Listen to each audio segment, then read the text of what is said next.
আসসালামু আলাইকুম রহমতুল্লাহি আবরাকাতুহু। সবাই কেমন আছেন? আশা করছি সবাই ভালো আছেন, আর আমিও আপনাদের দয়ায় অনেক ভালো আছি। তো আজকে আমার আলোচনার মূল টপিকসটা হচ্ছে যে মৃত্যু কখন আসবে, মৃত্যু কোন সময় আসবে, মৃত্যু কিভাবে আসবে। দেখেন, আমরা মানুষ সবাই জানি, আর আল্লাহও বলে দিয়েছেন, আল্লাহ পাক বলেছেন যে কুল্লু নাফসিং যায়িকাতুল মাউত। প্রত্যেকটা ব্যক্তি মৃত্যুশীল, প্রত্যেকটা ব্যক্তি একদিন মৃত্যুর স্বাদ গ্রহণ করবেই, এতে কোনো সন্দেহ নাই। অবশ্যই অবশ্যই প্রত্যেকটা ব্যক্তি মৃত্যুর স্বাদ গ্রহণ করবে। এখন এই কথাটা আমিও বিশ্বাস করি, আপনিও বিশ্বাস করেন, সবাই বিশ্বাস করে। কিন্তু কয়জনও বা মৃত্যুর জন্য রেডি থাকে বলুন তো? কয়জন থাকে? আপনি থাকেন? আমি থাকি?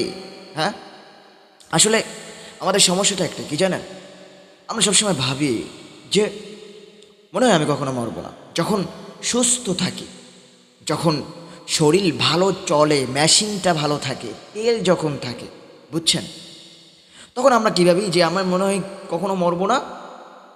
কিন্তু দেখবেন হঠাৎ করে সামনে মৃত্যু চলে আসে, হঠাৎ করে। কাউকে কিচ্ছু বলে না, মৃত্যু কখনো বলে না ভাই আমি আসতেছি, তুই আগে থেকে মাকে বলে রাখিস, তুই আগে থেকে তোর স্ত্রীকে বলে রাখিস, তুই আগে থেকে তোর প্রেমিকাকে বলে রাখিস যাতে আমি আসতেছি, তুই মরে গেলে যাতে কষ্ট না হয়। কিচ্ছু বলে না। মৃত্যু কিন্তু কখনো আপনাকে এসে একবার টাইম দিবে না যে তুই একটু তোর মাকে বলে আয়, কিংবা আপনি যদি তাকে অনুরোধ করেন আমাকে প্লিজ, আমাকে আমাকে একটাবার একটু টাইম দাও, আমি আমার আম্মুকে একটু বলে আসি, দেখো আমি তো সারা জীবনের জন্য চলে যাব, তো আমাকে একটু টাইম দাও, আমি আমার আব্বুকে বলে আসি। বিশ্বাস করো আমার আব্বু আমাকে অনেক ভালোবাসতো, বিশ্বাস করো আমার মা আমাকে অনেক ভালোবাসতো, বিশ্বাস করো আমার ভাই আমাকে ছাড়া বোঝেই না, আমাকে তার নিজের থেকেও বেশি ভালোবাসতো। প্লিজ আমি একটু বলে আসি। তখন কি বলবে জানেন? নো, আল্লাহ পাকের অর্ডার, তোমার মৃত্যু যে টাইমে, সেই টাইমেই তোমাকে নিয়ে যাওয়া হবে। একটা সেকেন্ড, একটা সেকেন্ড লেট করা হবে না। কি করবেন সেদিন আপনি? হ্যাঁ, কি করবেন? হ্যাঁ, চিন্তা করেছেন কোন সময় মৃত্যু হবে? হুম, এখন তো আপনার শরীরটা খুব সুস্থ আছে, আপনি ভাবছেন যে মৃত্যুটা এখনো সময় আছে, আমার বয়স 80-র ওপরে হবে, আমার বয়স 50-এর ওপরে হবে, তারপর আমি নেক আমল করবো, মৃত্যুর জন্য রেডি হব, তাই ভাবছেন? এতটা সহজ? হ্যাঁ, বিশ্বাস করেন ভাই, মৃত্যু যখন তখন আসতে পারে, যে কোনো সময়, যে কোনো টাইমে, যে কোনো মুহূর্তে মৃত্যু চলে আসতে পারে। একটা সেকেন্ড আপনাকে কেউ লেট দিবে না, একটা সেকেন্ড সময় দিবে না। এই জন্য আমি সবাইকে হাত জোর করে বলবো যে প্লিজ ভাই, প্লিজ এখনও ফিরে আসো আল্লাহর পথে। যে আল্লাহ পাক রব্বুল আলামিন আপনাকে সৃষ্টি করেছে, যে আল্লাহ পাকের জমিন আপনি থাকেন, যে আল্লাহ আপনাকে খাওয়ায় পড়ায়, সব কিছু আল্লাহর, এই আল্লাহর পথে ফিরে আসো। দেখেন আপনার জীবনটা তখনই সফল হবে যে সময় আপনি জান্নাত পেয়ে যাবেন। আপনার জীবনটা তখনই পরিপূর্ণভাবে সফল হবে যেই সময় আপনি জাহান্নাম থেকে মুক্তি পেয়ে জান্নাতে চলে যাবেন। আল্লাহ পাক রব্বুল আলামিন বলেন, ইয়াউমা লা ইয়ানফাউ মালু ওয়ালা বানুন, ইয়াউমা লা ইয়ানফাউ মালু ওয়ালা বানুন ইল্লা মান আতাল্লাহা বিকলবিন সালিম। আল্লাহ পাক বলেন যে বান্দা, দেখ আমার কাছে কোনো কিছুর মূল্য নাই।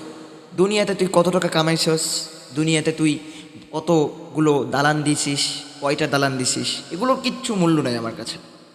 যদি আমার কাছে ভালো থাকতে চাও, যদি আমার কাছে শান্তিতে থাকতে চাও, তাহলে আমার দরবারে আয়সা একটা কলব নিয়ে আসো, পবিত্র একটা কলব, যে কলবের ভিতরে কোনো ভেজাল থাকবে না, যে কলবের ভিতরে কিচ্ছু থাকবে না, যে কলবের ভিতরে থাকবে শুধু আমি আল্লাহ, সুবহানাল্লাহ। আমরা কয়জন মৃত্যুর জন্য প্রস্তুতি নিচ্ছি ভেবে দেখেছেন? কত মানুষ তো আছে যে গুম করে বেড়াচ্ছে, খুন করে ফেলাচ্ছে, পথে ঘাটে অ্যাক্সিডেন্ট করতেছে, তাদের মাও তো তাদের জন্য অপেক্ষা করে নাকি? হ্যাঁ, আমার সন্তান বাজারে গেছে বাজার করতে, মা অপেক্ষা করতেছে আমার সন্তান কখন আসে। কিছুক্ষণ পর দেখে সন্তানের বদলে লাশ আসতেছে, লাশ। তখন কেমনটা লাগে? হ্যাঁ, কেমনটা লাগে বলেন আপনি? সেও কি মৃত্যুর জন্য প্রস্তুত ছিল? সেও কি জানতো তার বাজারে মৃত্যু হবে? সে কি জানতো তার অ্যাক্সিডেন্টে মৃত্যু হবে? জানতো না ভাই। এই জন্য প্লিজ আপনাদের কাছে হাত জোর করে রিকোয়েস্ট করব, প্লিজ প্লিজ প্লিজ আসুন, ফিরে আসুন আল্লাহর পথ। দিন রাত কাঁদি শুধু নবীকে পেতে, দিন রাত কাঁদি শুধু নবীকে পেতে, মোদের জন্য কান্দেন নবী ওই মদিনাতে, মোদের জন্য কান্দেন নবী ওই মদিনাতে।